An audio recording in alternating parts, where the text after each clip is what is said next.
je voudrais vous parler ce matin d'une famille.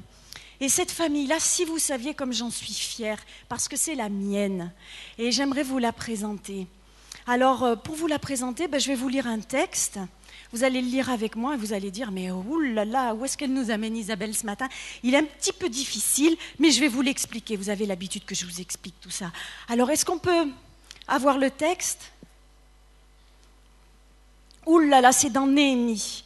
Eliashib, le souverain sacrificateur, se leva avec ses frères, les sacrificateurs, et ils bâtirent la porte des brebis. À côté d'Eliashib bâtirent les hommes de Jéricho. Les fils de Séna bâtirent la porte des poissons. Ils la couvrirent et en posèrent les battants, les verrous et les barres. Venaient ensuite les habitants de Tekoa, mais leurs notables refusèrent de travailler sous les ordres des maîtres d'œuvre. À côté d'eux travaillait l'orfèvre Ouziel, fils de Haraya, et à côté de lui Anania le parfumeur. Ils restaurèrent Jérusalem jusqu'à l'endroit où la muraille s'élargit. À côté d'eux travaillait Shaloum, fils de Haloèche, chef de l'autre moitié du district de Jérusalem, assisté de ses filles. C'est Malkiya, fils de Rekab, chef du district de Beth-Hakerem, qui répara la porte du fumier. Shaloum, fils de Kol-Osé, chef du district de Mitzpah, répara la porte de la source. Il releva la muraille de l'étang de l'aqueduc près du jardin du roi. Waouh, qu'est-ce que je vous ai raconté là ce matin? Eh bien, figurez-vous que pendant une période, tout le peuple d'Israël a été déporté dans un autre pays parce que les ennemis ont gagné et ils ont amené avec eux les habitants du pays. Et ils sont revenus au bout de quelque temps, mais seulement la ville était complètement détruite par les ennemis. Et un homme s'est rendu compte, un homme du peuple d'Israël qui s'appelait Néhémie, que la muraille qui entourait toute la ville de Jérusalem, elle n'avait toujours pas été rebâtie. 150 ans après, toujours pas de muraille. Et ça sert à quoi une muraille? Ça sert à protéger. La ville, elle était ouverte à tous les ennemis. Tous ceux qui voulaient bien l'attaquer, ils pouvaient y aller. Allez hop, on y va, on va attaquer Jérusalem. Il n'y a pas de muraille, on peut y aller. Et alors là, Néhémie, il a dit non, ça ne va pas se passer comme ça. On va la rebâtir, cette muraille. On va faire une grande famille, nous les habitants de Jérusalem. On va se relever les manches et on va rebâtir. Et là, ils ne sont pas allés chercher les maçons, les charpentiers, tous ceux qui étaient du métier. Non. On voit qu'il y avait plein de gens, ce n'était pas leur job du tout, de rebâtir la muraille. Mais ils voulaient la protéger. Et notre Église, les enfants, je voudrais vous la faire aimer, l'Église, parce que c'est ma famille, mais c'est la vôtre aussi. Et je voudrais vous dire que, on est là, aujourd'hui, une grande famille.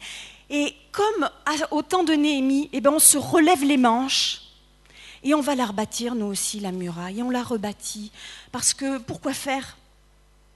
Pourquoi on bâtit la muraille? C'est pour que les gens qui viennent à l'intérieur de l'Église, ils soient bénis, protégés, pour qu'ils s'y sentent bien. Et il faut que tous, petits, grands, on s'y sente bien dans cette Église. Et qu'on ne vienne pas seulement pour s'asseoir et écouter, mais qu'on soit là pour travailler tous ensemble. Vous imaginez que le tonton Jules, il vienne chez vous, il s'assoit sur le canapé, et pendant 1 heure, il reste assis sur le canapé, et il vous regarde en serrant les lèvres, comme ça, et il ne dit rien, et il vous regarde. Et au bout d'1 heure, il se lève, et il s'en va, et il dit voilà, je m'en vais. Drôle de tonton Jules, hein? Dans la famille, quand on se retrouve tous ensemble, on échange, on est content, on s'inquiète de l'autre. Et c'est ça la famille. Alors, le premier dont il est parlé, c'est Eliashib, le sacré. Oui, tu peux revenir au début.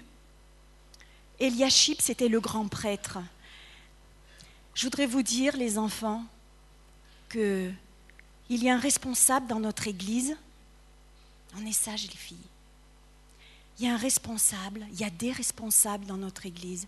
Et je suis vraiment fière d'être dans une Église, dans une famille, où les responsables, ils donnent l'exemple et où ils se sont relevés les manches pour pour repeindre, pour faire plein de choses, pour faire que notre Église soit belle. Vous avez remarqué, Eliashib, le grand prêtre, il a réparé la porte des brebis. Il ne pouvait pas réparer autre chose.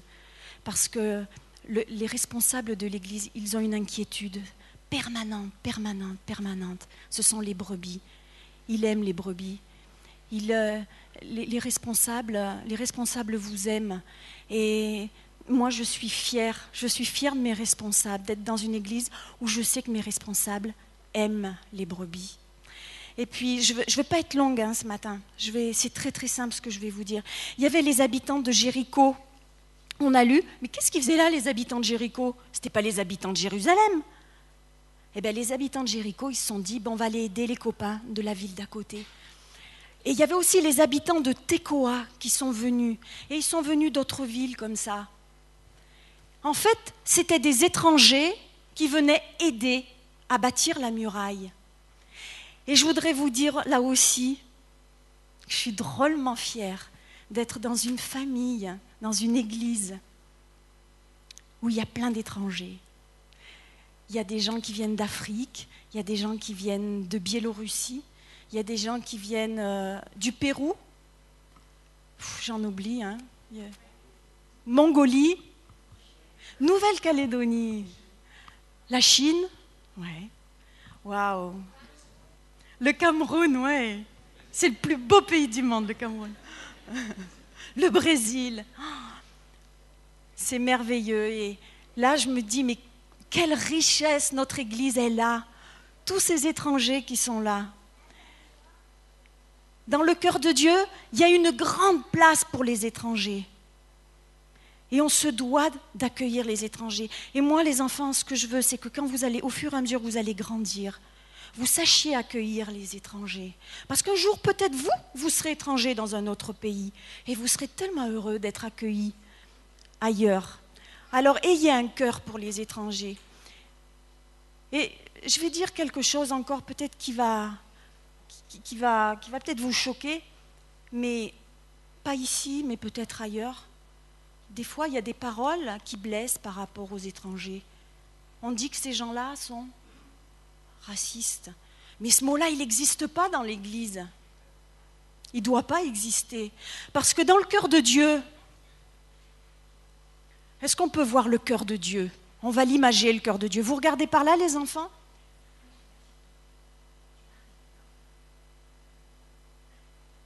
On peut voir le cœur de Dieu? Voilà le cœur de Dieu. Dans le cœur de Dieu, il y a Méchac, il y a Jonathan, il y a Laurine, il y a Mathieu, il y a Anaïs, il y a Francis, il y a Alain, il y a Simone, il y a Bernadette, il y a Guy, il y a Stéphane, il y a Christelle. On est tous dans le cœur de Dieu. Quelle que soit la couleur de notre peau, nous sommes dans le cœur de Dieu. Et si toutefois, eh bien, je ne sais pas moi, allez, on va reprendre Jules, vous allez dire que je lui en veux à ce Jules ce matin. Mais Jules, eh bien, n'a pas envie que Saphira soit dans le cœur de Dieu parce qu'elle n'a pas la même couleur de peau. Ce n'est pas à Saphira de partir du cœur de Dieu. Jules n'a pas à être dans le cœur de Dieu s'il n'aime pas son frère, s'il n'aime pas sa sœur. Qu'est-ce que c'est que la couleur de peau ? C'est tellement beau de pouvoir s'aimer, c'est tellement beau de pouvoir bâtir tous ensemble. Et comme je suis fière de ma famille, de mon église ici à Limoges, ils cherchent pour voir s'il y a leur prénom dans le cœur de Dieu. Mais on n'a pas pu tous les mettre, les enfants. Excusez-nous, Mais le cœur de Dieu est tellement grand qu'on y est tous dedans. Et je voudrais, par rapport à ça, par rapport aux étrangers, je voudrais dire, parce qu'on a beaucoup on a beaucoup d'Africains, du Cameroun, on en a beaucoup dans... Tu es d'où, toi? Du Gabon, Cameroun, Congo.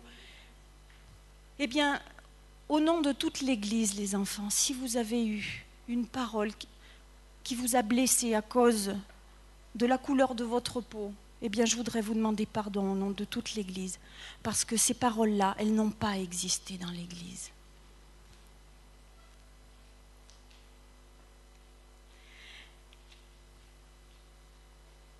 Vous avez remarqué, il y avait aussi des familles.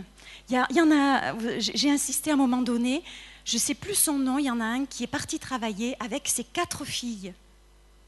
Vous avez remarqué? Waouh! Lui, le jour de la fête des pères, il avait 4 filles autour.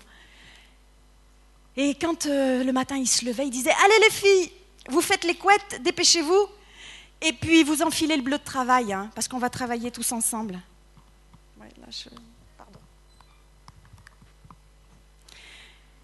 Et est-ce que les filles disaient « Oh non papa, hier on s'est fait les ongles, hein ?» Ou bien « Oh ben non papa, s'il te plaît, c'est pas notre travail à nous, on est des filles. » Eh ben non, elles y allaient les filles. Et c'est beau de savoir que, eh bien, on va dans l'église en famille. Un jour, il y a une maman qui est venue me trouver qui m'a dit « Est-ce que je dois forcer mon fils à venir au culte d'enfants ?» J'ai pas trop su répondre, là. C'est la première fois qu'on me posait cette question. Le forcer, c'est vrai que c'est négatif comme mot, forcer un enfant. Mais quand vous amenez vos enfants à l'école le matin, vous ne vous posez pas la question s'il faut l'amener ou pas. Et je me dis, mais il va être béni dans l'église. Ça devrait être tellement naturel, logique, mais bien sûr, tu viens à l'église, mais la question ne se pose même pas. Viens à l'église, tu vas être béni. Alors, comme le disait le pasteur tout à l'heure, donnez-leur l'habitude d'être en contact avec Dieu, poussez-les, jetez-les dans les bras de Dieu. Et chaque fois que vous les écoutez, eh bien, si vous les écoutez trop, ça ne va pas être une bénédiction pour eux.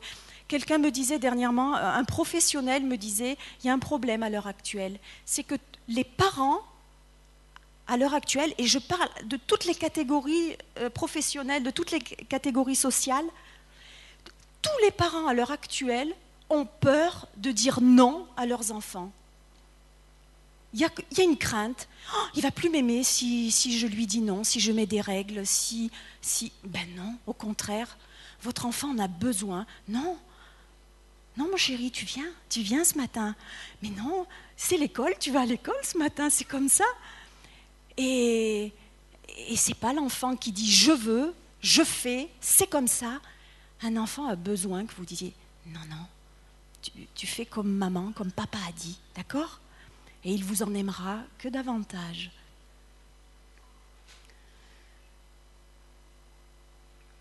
Alors les enfants, je voudrais vous dire aussi une chose, c'est que il faut que vous appreniez à dire merci. Vous avez des parents, du matin qu'ils se lèvent jusqu'au soir qu'ils se couchent, ils n'arrêtent pas de penser à vous. Ils pensent à vous. Ils sont inquiets. Mais qu'est-ce qu'on va faire cet été? Où est-ce qu'on pourra aller pour qu'ils soient bien? Et puis, quand est-ce que je vais pouvoir aller acheter un pantalon parce qu'il commence à être trop court? Et puis, je sens que ces notes, elles baissent, il va falloir que j'aille voir la maîtresse. Sans arrêt, les parents sont en souci pour vous. Ils sont sans arrêt en train de s'inquiéter de vous. Alors, j'ai envie de vous dire, les enfants, ayez cet état de cœur d'aller dire merci. Allez dire merci à vos parents. Allez dire merci à maman, à papa. Dites merci. Mais pourquoi pas à vos moniteurs? Parce qu'eux aussi, ils s'en donnent de la peine, je peux vous le dire. Dans les préparations, dans la prière, vous êtes sur notre cœur. Et on s'inquiète de vous. Et on voudrait tellement vous voir plus épanouis, plus heureux. On voudrait tellement vous voir louer Dieu comme c'est pas possible. Et c'est notre seul souci, ça. Et on s'inquiète de vous. Alors, un petit merci vers les moniteurs. Allez, vous allez le faire après le culte. Vous ciblez tous un moniteur et vous allez lui faire une grosse bise, d'accord? Vous ne visez pas tous le même, hein? Et puis, encore, pourquoi vous n'iriez pas dire merci à votre maîtresse? Pourquoi on n'apprend pas à dire merci aux gens qui nous font du bien? Ça serait un témoignage tellement merveilleux. L'écrivain Barbara Glanz raconte l'histoire... Attendez, qu'est-ce que c'est? De cet homme d'affaires renommé qui se souvint un jour d'une institutrice qu'il avait eu bien des années auparavant. Il lui écrivit une gentille lettre, et voici la réponse qu'il reçut quelques jours plus tard. C'est la maîtresse qui répond à son ancien élève. « Vous ne saurez jamais combien votre lettre m'a touchée. J'ai aujourd'hui 83 ans et je suis toute seule. Mes amis et ma famille ont tous disparu. J'ai enseigné pendant 55 ans et votre lettre est le premier merci. C'est le premier merci que j'ai jamais reçu d'un ancien élève. Parfois, je me demande ce que j'ai fait de ma vie. Sachez que je lirai et relirai votre lettre jusqu'au jour de ma mort. L'ironie, c'est que cette institutrice était celle que tous les élèves de l'école appréciaient le plus et dont ils parlaient en bien entre eux. Mais aucun autre n'avait jamais pris la peine de lui adresser le moindre merci. C'est important de se dire merci, hein ? C'est important d'être reconnaissant, c'est important d'avoir un cœur sensible aux bénédictions des autres. Et puis, je voudrais terminer en disant, je ne sais pas si vous avez remarqué, il y en a qui ont réparé la porte du fumier. Vous savez ce que c'est que le fumier ? Vous ne savez pas ? On voit bien que c'est des enfants de la ville, là. Hein. Alors, il y a une autre traduction, c'est la porte des immondices, des ordures. C'est là où ça sentait pas bon. Et c'était là où on mettait les déchets de la ville. Eh bien, il y en a un quand même qui s'est dévoué, quelques-uns qui se sont dévoués et qui sont allés réparer la porte du fumier. Et là, eh bien, je voudrais vous dire que je suis fière aussi d'être dans une église où il y a des gens qui n'ont pas peur de faire des choses que les autres n'ont pas envie de faire. Et il y en a une belle petite équipe et je vous dis vraiment merci de tout mon cœur. Merci à tous ceux qui frottent, qui font les toilettes, qui font la moquette, qui font les vitres. Merci pour ce travail, parce que vous avez un cœur grand comme ça, parce que vous avez envie que les gens que vous aimez se sentent bien dans cette église, que cette église soit belle et propre. Et là, je suis fière de vous et je voudrais vraiment vous remercier de tout mon cœur.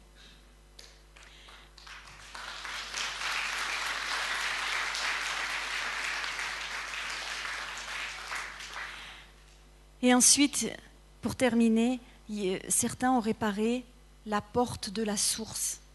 Et ça m'a fait penser à ceux qui donnent de leur talent, qui donnent de leur temps. Il y a des gens extraordinaires dans mon église, dans ma famille. Il y a des gens qui ont des talents extraordinaires dans la musique, dans les instruments, qui ont des voix qui nous font adorer Dieu. N'est-ce pas? J'en vois qui font ça. Mais c'est vrai, on a un groupe de louanges merveilleux. J'en suis tellement fière. Et puis, je suis fière de ma famille, de mon église, parce qu'il y a des gens qui ont un cœur pour ceux qui ont faim. Et je suis tellement fière de vous aussi. Merci pour tout le temps que vous donnez, pour tout ce travail et pour tous ces gens qui peuvent manger grâce à vous. Là aussi, je suis tellement fière de ma famille. Et puis, je suis fière d'avoir un groupe de jeunesse formidable. Je suis fière d'avoir des enfants qui aiment Dieu. Je suis fière d'avoir des mamies, des papis qui sont là et que nous entendons prier pour les jeunes également. Je suis tellement fière de vous et je suis tellement heureuse d'être parmi vous.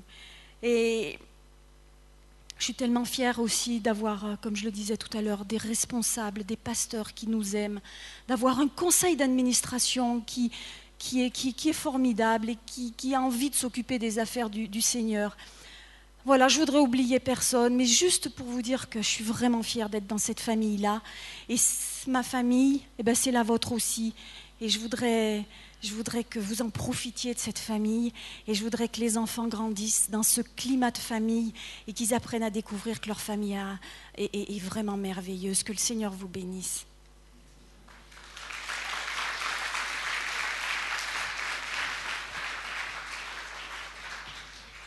Gloire à Dieu. Si quelqu'un peut gentiment m'amener le pupitre, c'est gentil. C'est vrai que souvent on oublie, on n'ose pas, on a de la pudeur. Et puis, mais je crois que c'est bien de manifester notre reconnaissance et notre joie de pouvoir bénéficier de la présence, du service, d'un grand cœur. Tout à l'heure, Isabelle parlait de ceux qui sont comme une source parmi nous, et c'est vrai, de ceux qui donnent. Et la Bible nous dit de donner généreusement et de tout notre cœur. Je voudrais aussi dire quand même, moi je suis fier de ma femme. Je crois que ça se dit aussi, mais je le dis avec une grande sincérité de tout notre cœur. La famille, on a décidé avec Isabelle de partager ce matin. Et la famille, c'est merveilleux. Même la nature nous enseigne. On va vous passer quelques petites photos là qui sont parlantes. On s'aperçoit que la nature tout entière nous parle de la famille. Regardez ce chaton, il est joli, hein? Ouais, tu peux passer l'autre. Ce petit singe aussi sur sa maman. Et je ne savais pas, mais il y a une différence, on revient sur la première, entre le chaton et le petit singe. Quelle est la différence? Est-ce que vous avez remarqué une différence là? C'est laquelle? Oh là là, mais t'es formidable toi. Je suis fier de toi. Alors on revient sur la première. Le chaton, c'est la maman qui le prend. Et le chaton se laisse porter. C'est toujours comme ça. C'est toujours comme ça. C'est jamais autrement. Et la deuxième, c'est le petit singe qui est agrippé à la maman. Et c'est toujours comme ça. Vous ne verrez jamais autrement. Il y a une différence entre les deux. Mais toujours est-il que c'est bon de s'abandonner pour compter sur les autres. Mais c'est bon de pouvoir aussi s'accrocher aux autres. Alors c'est vrai que nous pouvons faire une adaptation en tant que parents, en tant qu'enfants. Il y a des enfants qui se laissent faire par les parents, mais il y a des enfants qui s'accrochent au papa, qui s'accrochent à la maman. Mais il y a aussi des chrétiens qui se laissent faire par le Seigneur, et il y a aussi ceux qui s'accrochent au Seigneur dans la prière. Amen. Je lisais une petite histoire, ça s'est passé au Brésil. Un cambrioleur s'est introduit dans une maison et pendant qu'il était en train de cambrioler, pendant qu'il était en train de voler, qu'est-ce qui s'est passé? Il a entendu du bruit. Et quand il a entendu du bruit, il a dit « Je ne peux pas sortir ni par la fenêtre ni par la porte parce que je vais me faire surprendre. » Ah, il s'est mis sous le lit des parents. Et chose impressionnante, c'est que le papa, en rentrant dans la maison, il est allé s'asseoir sur le lit. Or, le voleur, il n'avait pas intérêt à sortir, hein, parce qu'un papa, c'est costaud, hein, c'est normal. Et qu'est-ce qui s'est passé? C'est que ce n'était pas une famille tout à fait normale, c'est une famille un peu bizarre. C'est que le papa, il a appelé tout le monde à venir sur le lit. Or, le voleur, il a dû se sentir un petit peu écrasé sous le lit, non? Il a dû voir le matelas qui devait s'enfoncer. Et la maman était assise sur le lit, les enfants étaient assis sur le lit. Et alors, chose étrange, c'est qu'il a entendu le papa qui demande à un de ses enfants de lui passer un gros livre. Ah, il prend le livre et il commence à lire dans le livre. Et ce livre, c'était la Bible. Et le voleur, il n'avait pas le choix. Il ne pouvait pas dire « cette réunion, elle m'énerve, je m'en vais ». Il était sous le lit, écrasé, et en plus, il entendait un livre qui était en train d'être lu, et ça lui a paru étrange, une famille comme ça. Et après avoir lu, ils se sont tous mis à prier. Et le papa, il a posé le livre, et ils ont passé la nuit avec le voleur sous le lit. Et le lendemain matin, vous savez ce qui s'est passé? C'est que le voleur, eh bien, il a pris le livre, il a volé le livre qui avait été lu, c'est le seul objet qu'il a pu voler, et il est parti. Des semaines et des mois après, eh bien, ayant lu régulièrement ce livre, ce cambrioleur a donné son cœur à Jésus, et c'est pour ça qu'on a eu le témoignage. Hein. Et il a donné son cœur à Jésus, il s'est converti à Jésus, et ça a été pour lui un beau témoignage qui a touché son cœur, cette famille qui était unie. Et vous savez, quelquefois on s'habitue à ça. On s'habitue à être chrétien. On s'habitue à avoir un couple chrétien. On s'habitue à avoir une famille chrétienne. On s'habitue à avoir des parents chrétiens. On s'habitue à avoir des enfants qui aiment le Seigneur. On s'y habitue. On s'habitue à tout. On s'habitue à aller à l'église. Et je crois qu'il ne faut surtout pas s'habituer à cela. Il faut reconnaître ce que Dieu a fait dans notre vie. Et c'est un témoignage pour les gens qui nous entourent. Pour les gens qui nous entourent, ils disent, mais c'est bizarre, vous n'êtes pas un couple tout à fait ordinaire, vous n'êtes pas une famille ordinaire. Et combien vos enfants sont bien élevés? Qu'est-ce que vous faites pour qu'ils soient si bien élevés? Qu'est-ce que vous faites pour que ce soit merveilleux dans leur vie? C'est vrai, parce que Dieu a fait une œuvre. La Bible nous dit quelque chose, c'est qu'il faut être en alerte. Il faut que nous soyons en alerte. La Bible dit que dans la fin des temps, le frère livrera son frère à la mort, le père son enfant, les enfants se soulèveront contre leurs parents et les feront mourir. Moi, je ne discute pas avec la Bible, parce que je crois ce que la Bible dit. Et c'est quelque chose qui est vrai. Vous serez haïs de tous à cause de mon nom, mais celui qui persévérera jusqu'à la fin sera sauvé. La Bible nous dit qu'il va y avoir du trouble dans les familles. Dans l'épître à Timothée, il est écrit « Car les hommes seront égoïstes, amis de l'argent, fanfarons, hautains, blasphémateurs, rebelles à leurs parents, ingrats, irreligieux. » Dans la fin des temps, il y aura de la rébellion. Le diable va taper fort, va frapper. Et on voit que ces dégâts sont visibles, palpables. On voit des foyers qui divorcent, on voit des enfants à la dérive, on voit quelquefois même des parents à la dérive, on voit des vies qui sont détruites. Et ce matin, je pense à la vraie famille, notre famille charnelle. L'apôtre Paul dira, je le dis, je dis la vérité en Christ, je ne mens pas. Ma conscience m'en rend témoignage par le Saint-Esprit. Regardez ce que dit l'apôtre Paul.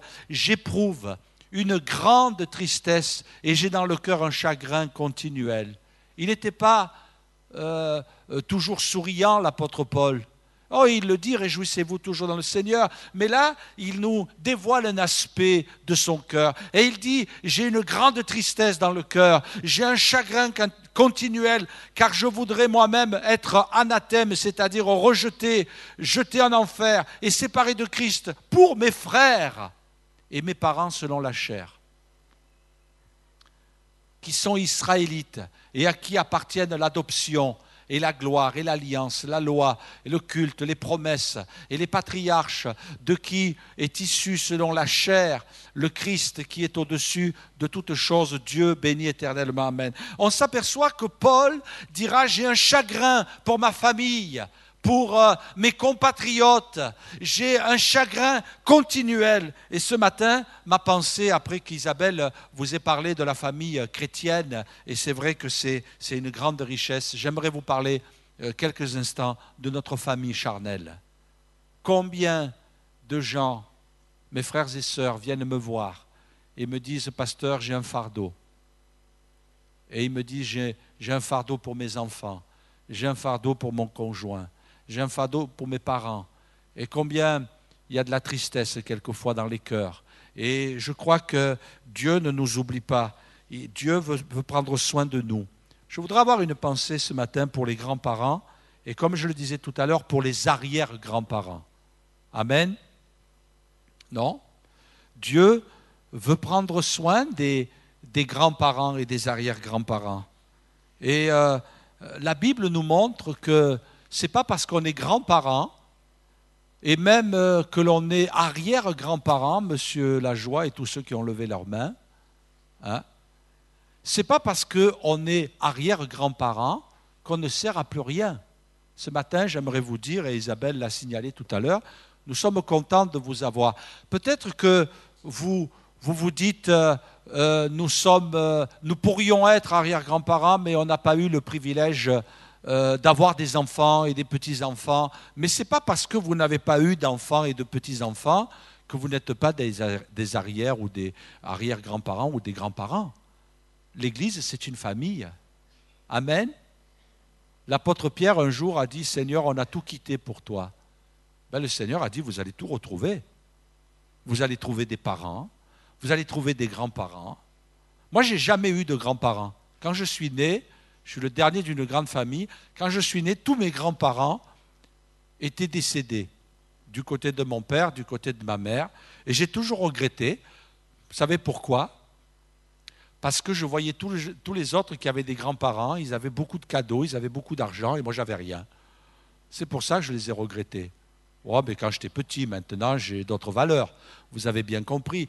Mais ça fait rien. Quand on est enfant, c'est pas le fait de dire, oh ben tiens, je vais avoir un cadeau de mes grands-parents, mais c'est le fait de, au travers de ce cadeau, de savoir qu'on existe, de savoir qu'on est aimé, de savoir qu'on est un sujet d'attention, qu'on a pensé à nous. C'est vrai, c'est merveilleux. Et je sais une chose, c'est si je n'ai jamais eu de grands-parents charnels dans la chair, ben je sais que Dieu m'en a donné beaucoup dans les églises que j'ai rencontrées. Amen. Et vous qui peut-être vous vous dites, oui, mais moi, j'ai l'âge d'une grand-mère, j'ai l'âge d'un grand-père, j'ai l'âge d'une arrière-grand-mère ou d'un arrière-grand-père, et voici que je ne peux pas bénir mes petits-enfants. Moi, je me rappelle, mes enfants, quand ils sont arrivés à Limoges, ils sont allés voir un papy qui maintenant est auprès du Seigneur, et ils lui ont dit, est-ce que tu veux bien être notre grand-père? Ben, c'est eux qui ont fait ce choix. Nous, on n'a pas. Et puis, ce papy, eh bien, vous savez quoi? Ben, il a joué le jeu. Et quand c'était l'anniversaire des enfants, il leur faisait un petit cadeau. Et ça, ils ne l'ont jamais oublié. Parce que c'est vrai que c'est un besoin dans le cœur. La Bible nous dit que la grand-mère de Timothée a communiqué la foi à Timothée, gardant le souvenir de la foi sincère qui est en toi, qui habita d'abord dans ton aïeul Loïs et dans ta mère Eunice, et qui, j'en suis persuadé, habite en toi. On peut transmettre, en tant que grands-parents, on peut transmettre quelque chose. Vous n'avez pas qu'un héritage à transmettre. Il y a des grands-parents, quelquefois, qui disent « Oh, ben quand je vais mourir, la maison sera à vous. » Ben c'est bien, on est bien content. Mais vous n'avez pas que ça à donner. Il n'y a pas que votre compte en banque. Il n'y a pas que certaines affaires qui sont réglées. Mais vous avez quelque chose à donner. Et Dieu montre par là, au travers de ce que Paul va dire à Timothée, la foi que tu as, eh bien, elle est celle qui t'a été transmise, communiquée par ta grand-mère et ta mère. La grand-mère, déjà, l'avait communiqué à sa fille, et sa fille, elle avait communiqué à son fils. Et par ricochet, eh bien, Timothée avait la foi. Et quel modèle! La Bible nous parle d'une prophétesse qui était âgée.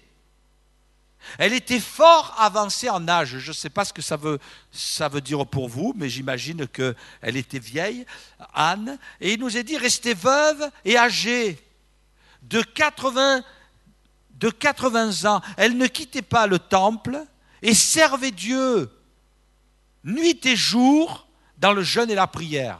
C'est beau, hein? Qu'est-ce que vous en pensez? C'est beau. Elle servait Dieu dans la prière. Je pense qu'à cette époque-là, vous savez, on n'avait pas les médicaments pour la tension, pour le diabète, pour le cholestérol, pour les rhumatismes. Moi, j'imagine qu'elle devait, 80 ans, elle devait quand même avoir pas mal de souffrances physiques. Et j'imagine les papis, les mamies, les frères et sœurs âgés qui sont fidèles à la vie d'église et qui viennent régulièrement. Et je sais quelquefois, parce que j'en salue beaucoup d'entre vous, avec qui j'ai des échanges, je parle et qui me disent « Pasteur, cette nuit j'ai mal dormi. Ce matin, comme j'avais entendu quelqu'un d'âgé qui disait en se levant le matin, vivement ce soir qu'on se couche. » Hein? Quelquefois, on est un petit peu comme ça. Hein? On est fatigué. La Bible parle de Siméon. Siméon, il était âgé. Mais la Bible dit, l'Esprit Saint était sur lui. Hein? Le Saint-Esprit, il n'a pas dit, oh, celui-là, il est trop âgé. Hein? Eh bien, mes frères et sœurs, je voudrais vexer personne ce matin, mais mes frères et sœurs, le Saint-Esprit, il ne vous quitte pas. Il ne vous quittera jamais. Vous savez, quelquefois, je crois que les personnes âgées, elles souffrent de solitude. Parce que, ben oui, à la fin de notre existence, on peut avoir tendance à raconter les mêmes histoires, à parler un petit peu de la même manière, et peut-être avoir toujours un peu les mêmes conversations, parler de sa santé, parler peut-être des informations, parce que on ne peut pas trop sortir, avoir une vie extérieure, parce qu'on est à la maison, mais le Saint-Esprit, lui, vous quittera jamais. La Bible dit qu'il était sur Siméon. Amen. Et Dieu a fait la grâce que ce soit un monsieur très âgé qui reçoive Jésus dans ses bras. J'aimerais vous parler des parents. C'est dur d'être parent. Jusqu'à quel âge, enfin du moins, on sera parent de nos enfants jusqu'à, comment dire, oh, j'ai des difficultés ce matin. Je suis parti à Pau en bonne santé, je suis revenu de Pau malade. Et vive le Limousin, on est en bonne santé dans le Limousin. À quel moment s'arrête notre rôle de parent dans la vie de nos enfants?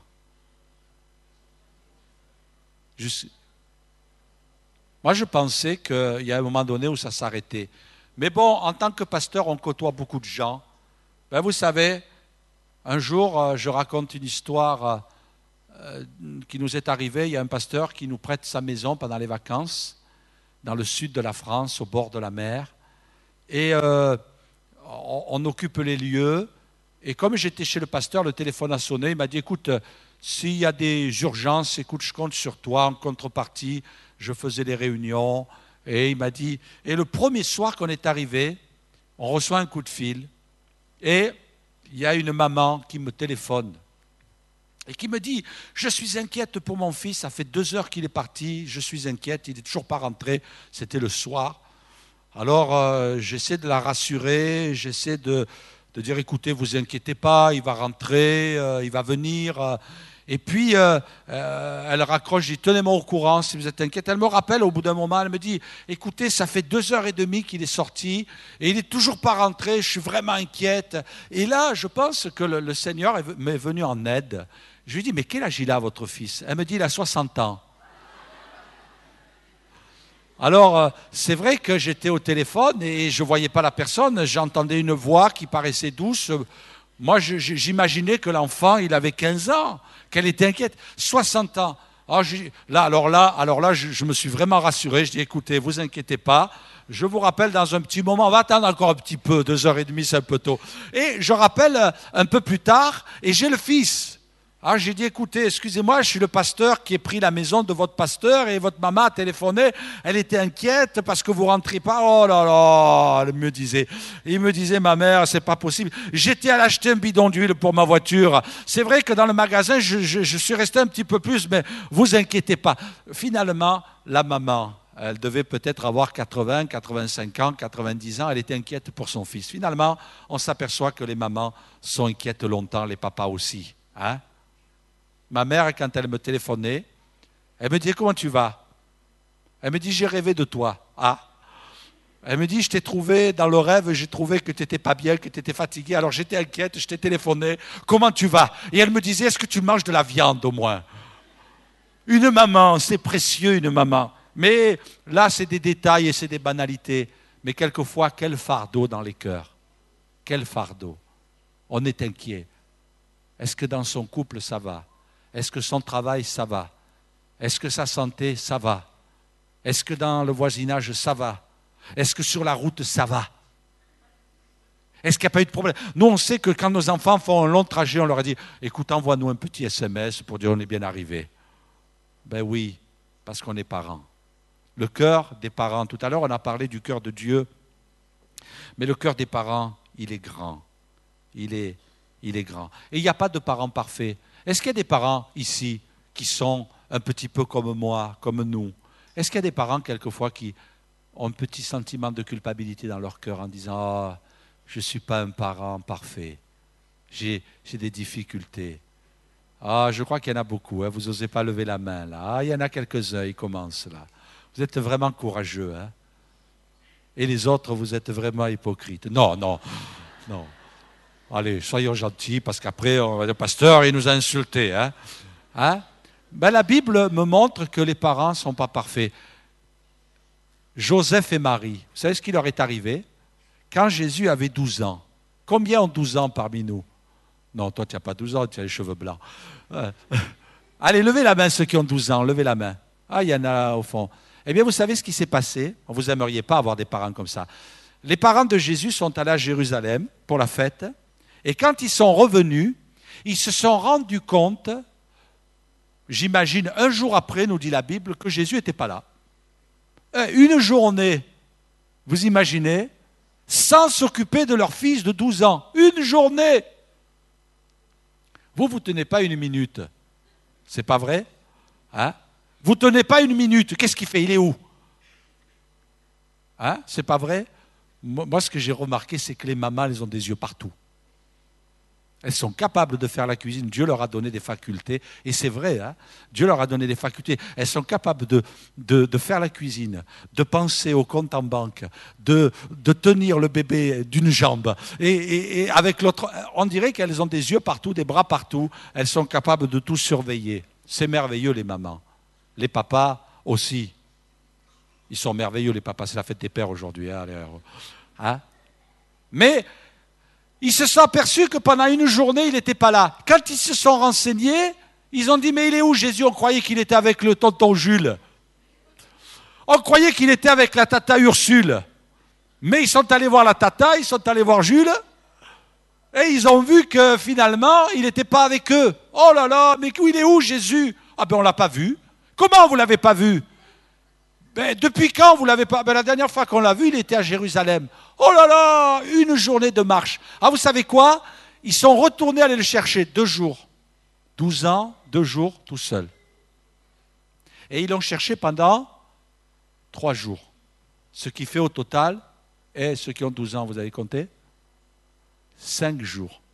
Pendant 5 jours, les parents ont oublié Jésus. Enfin, du moins, ils n'ont pas retrouvé Jésus. Et on s'aperçoit qu'il n'y a pas de parents parfaits. Est-ce que vous avez fait des erreurs? Ben, vous allez encore en faire. Ben oui. Il faut l'accepter, il faut l'intégrer. Il faut l'intégrer. Et dire, Seigneur, on a besoin de ta grâce. Moi, je crois que je dois réaliser que je ne suis pas parfait, mais je dois réaliser que Dieu est un Dieu de grâce. J'aimerais vous parler de nos frères et de nos sœurs aussi dans la chair. Ah, quel tiraillement. On voit dans la Bible des histoires. Caïn a tué Abel. Joseph a été vendu par ses frères parce qu'ils étaient jaloux. Ésaü a eu de la haine à l'égard de son frère Jacob. On doit vivre avec ça quelquefois. Vos frères et vos sœurs, dans la chair, ce n'est pas évident. Peut-être que depuis que vous êtes chrétien, ils vous ont rejeté. Mais la Bible nous dit de pardonner, d'intégrer cette notion du pardon, de les aimer, de prier pour nos ennemis. Et quelquefois, nos ennemis, ils peuvent être de notre chair, ils peuvent être de notre famille. Ça peut arriver, ça peut arriver. Je sais parmi nous qu'il y a des frères et des sœurs qui souffrent parce que ce sont leurs enfants qui sont devenus leurs ennemis. Ouais. Et ça arrive. Mais Dieu nous dit d'aimer même nos ennemis. La Bible dit, tu aimeras ton prochain comme toi-même. Amen. Et c'est vrai que Dieu nous invite à ça. Je vais inviter les musiciens et je vais inviter les responsables de la Sainte-Seine à s'approcher aussi. Et j'ai à cœur aussi de vous parler des tontons et des tatis. Ah, j'ai pensé aussi à ceux qui se disent moi je suis pas, j'ai pas d'enfant. Mes parents, ils n'ont pas particulièrement besoin de moi, mais je suis un tonton, je suis une tati. Qu'est-ce que je peux faire? Tu peux faire beaucoup. La Bible nous dit que c'est le tonton Abraham qui a eu du cœur pour son neveu Lot et qui a prié pour lui et qui l'a arraché de la condamnation qui allait tomber sur Sodome et Gomorrhe. Et je voudrais vous encourager, vous qui peut-être vous dites « Ah, je me sens inutile ». Tu peux être un tonton, tu peux être une tati pour quelqu'un de l'église, pour un enfant. Tout à l'heure, on a vu qu'il y avait des enfants, il y en a beaucoup qui peut-être ne se sont pas manifestés, qui n'ont plus de papa, ou qui peut-être font partie d'une famille recomposée et qui ont besoin. Moi, je crois que l'Église, excusez-moi l'expression, mes frères et sœurs, j'espère que vous ne m'en voudrez pas, mais on ne doit pas être des sauvages. On ne doit pas être des sauvages. Tout à l'heure, Isabelle disait, il n'y a pas de place dans l'Église pour les racistes, et c'est vrai, il n'y a pas de place. C'est un péché, le racisme. Et nous devons faire attention. Nous devons aimer nos frères et nos sœurs. Nous devons aimer les âmes. Mais on ne doit pas être des sauvages non plus. On ne doit pas arriver en disant, voilà, je vais vite m'asseoir, je vais vite me lever à la fin du culte, rentrer à la maison. Peut-être qu'il y a un enfant qui est là. Combien de fois ça m'est arrivé de parler avec des adultes à la sortie et je sens ma veste qui est tirée et que finalement c'est un petit qui me tire la veste et qui me dit, je veux un bisou.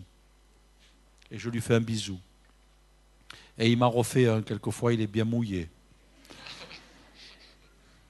Avec le nez qui coule. Mais c'est une joie pour lui. Un jour, il y a une petite fille, elle est arrivée au culte, et Isabelle et moi, on n'était pas là. Et quand la petite fille est arrivée au culte, elle a regardé sur l'estrade, elle a vu que je n'étais pas là, et elle a dit, « Mais Jésus, il n'est pas là ce matin ?» C'était beau. Moi, ça m'a honoré. Le Seigneur Jésus, je ne sais pas. Mais moi, ça m'a honoré. Mais le regard d'un enfant, c'est merveilleux. Vous ne trouvez pas? Un enfant qui dit, mais c'est Jésus le pasteur. Parce que sa maman, elle disait, quand la petite fille, elle disait, on va où ce matin? Ben, on va voir Jésus. Alors, elle arrive à l'église, le premier qu'elle voyait sur l'estrade, c'était moi. Alors, tous les dimanches, elle attendait, on va voir Jésus. Et quand elle arrive à l'église, elle me voyait. Alors, un jour, elle ne m'a pas vu, elle a dit, ben, Jésus, il n'est pas là. Oh, c'est impressionnant. Mais il ne faut pas qu'on déçoive nos enfants. Moi, je me réjouis quand parmi nous, il y a des naissances. Nos enfants ont besoin de nous. Et ce matin, on va dans quelques instants prendre la Sainte Seine. Mais ce matin, sachez que vos fardeaux sont nos fardeaux. Et peut-être tu souffres ce matin. Et peut-être qu'on n'a pas beaucoup d'espace pour ça.